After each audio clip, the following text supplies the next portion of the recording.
3. El sentido subjetivo y el sentido objetivo de los actos.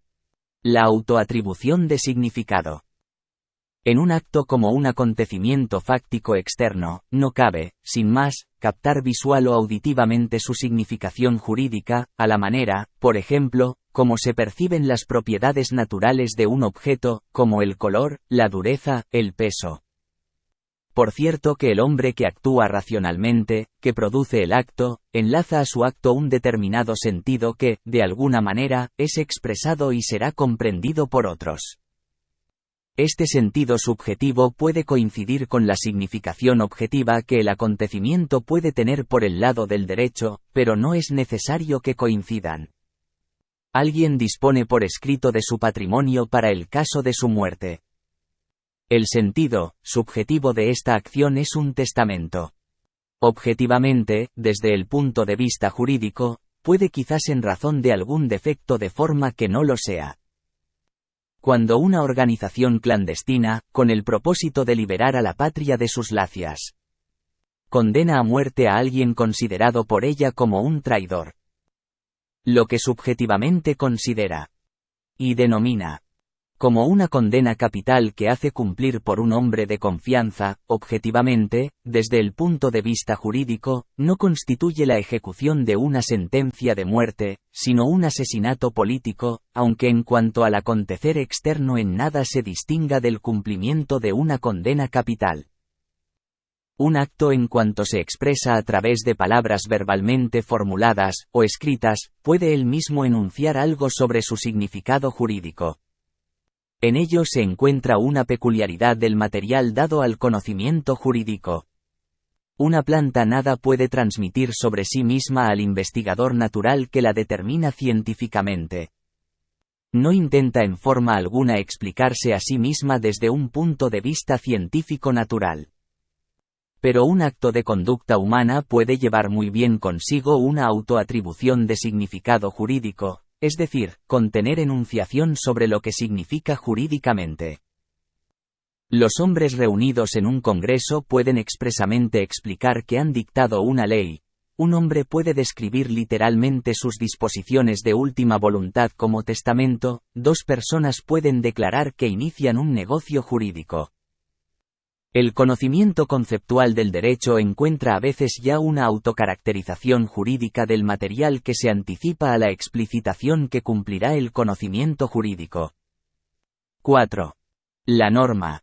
A. La norma como esquema de explicitación conceptual.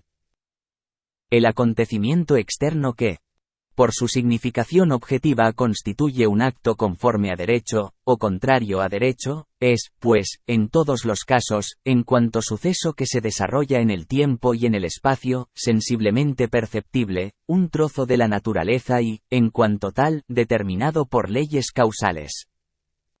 Solo que ese suceso, en cuanto tal, como elemento del sistema de la naturaleza, no es objeto de un conocimiento específicamente jurídico, y, de esa suerte, no constituye en general nada que sea derecho.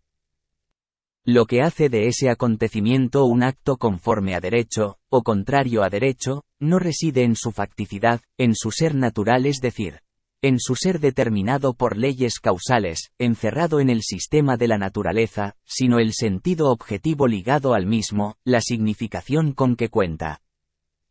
El acontecimiento en cuestión logra su sentido específicamente jurídico, su significación propia en derecho, a través de una norma que se refiere a él con su contenido, que le otorga significación en derecho, de suerte que el acto puede ser explicitado según esa norma. La norma funciona como un esquema de explicitación.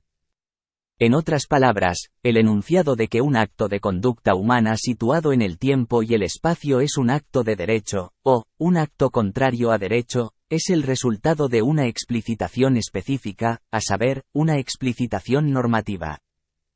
Puesto que también en la concepción de que el acto exhibe un acontecer natural, solo recibe expresión una explicitación determinada, diferente de la normativa, a saber, una explicitación causal. La norma, que otorga al acto el significado de un acto conforme a derecho, o contrario a derecho, es ella misma producida mediante un acto de derecho que, por su lado, nuevamente recibe su significación jurídica de otra norma.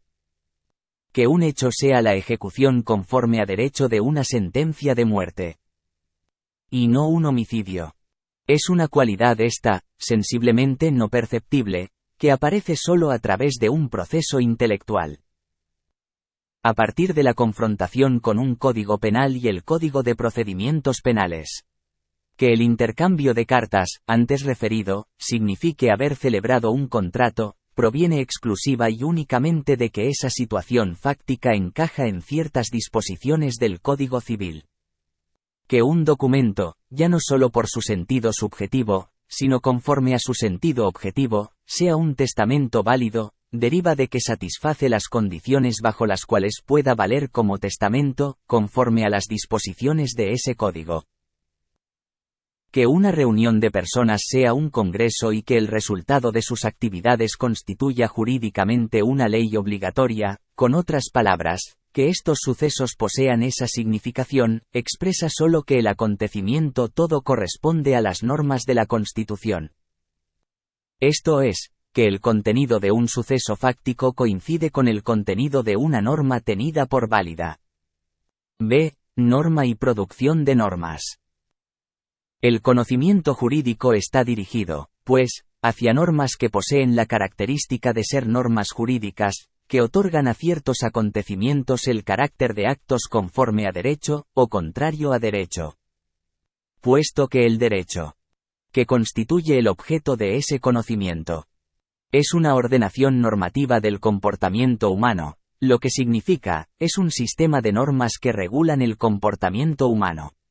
Con la palabra norma, se alude a que algo deba ser o producirse, especialmente, a que un hombre deba comportarse de determinada manera.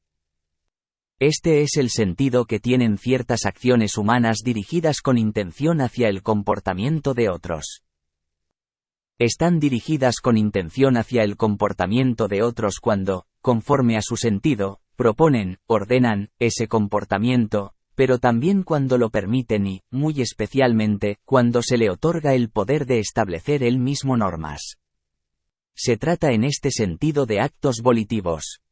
Cuando un hombre, a través de una acción cualquiera, exterioriza la voluntad de que otro hombre actúe en determinada manera, cuando ordena, o permite o autoriza esa conducta, el sentido de su acción no puede ser descrito con el enunciado que afirma que el otro así actuará, sino solo con el enunciado de que el otro así debe actuar. Aquel que ordena o autoriza, quiere; aquel que recibe la orden, o al que se da el permiso o la autorización, debe. En esto la palabra deber es utilizada aquí en un significado más extenso que el usual. Conforme a los usos corrientes lingüísticos, un debe solo tiene correspondencia con el ordenar algo. El está permitido, con una permisión. El puede, con una autorización. Aquí, empero, designaremos con deber el sentido normativo de un acto orientado intencionalmente al comportamiento de otro. En el término deber está comprendido el estar permitido y el estar facultado. Puesto que una norma puede no solo mandar algo, sino también permitirlo, y especialmente, autorizarlo. Cuando aquel al que se ordena o permite una determinada conducta, aquel al que se faculta con respecto de determinada conducta, quiera preguntar por el fundamento de encontrarse bajo una orden, tener una permisión o estar autorizado y no, por la causa del acto mediante el cual se le ordena, permite o faculta, solo puede preguntar, ¿por qué debo? O también, en los usos lingüísticos corrientes, me está permitido. ¿Puedo comportarme así? Norma, es el sentido de un acto con el cual se ordena o permite y, en especial, se autoriza, un comportamiento. Debe tenerse en cuenta con ello que la norma, como sentido específico de un acto intencionalmente dirigido hacia el comportamiento de otro, es algo distinto del acto de voluntad cuyo sentido constituye. Dado que la norma es un deber, mientras que el acto de voluntad, cuyo sentido constituye, es un ser.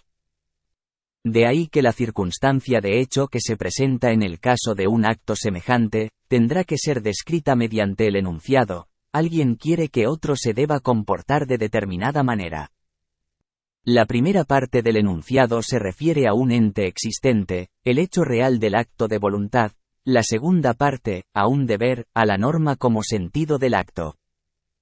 Por ello no corresponde, como muchas veces se afirma, sostener que el enunciado "un individuo debe algo" no significa nada diferente de "otro individuo quiere algo", es decir, que la enunciación de un deber pudiera reducirse a la enunciación de que algo es. La distinción entre ser y deber no puede ser explicada más de cerca.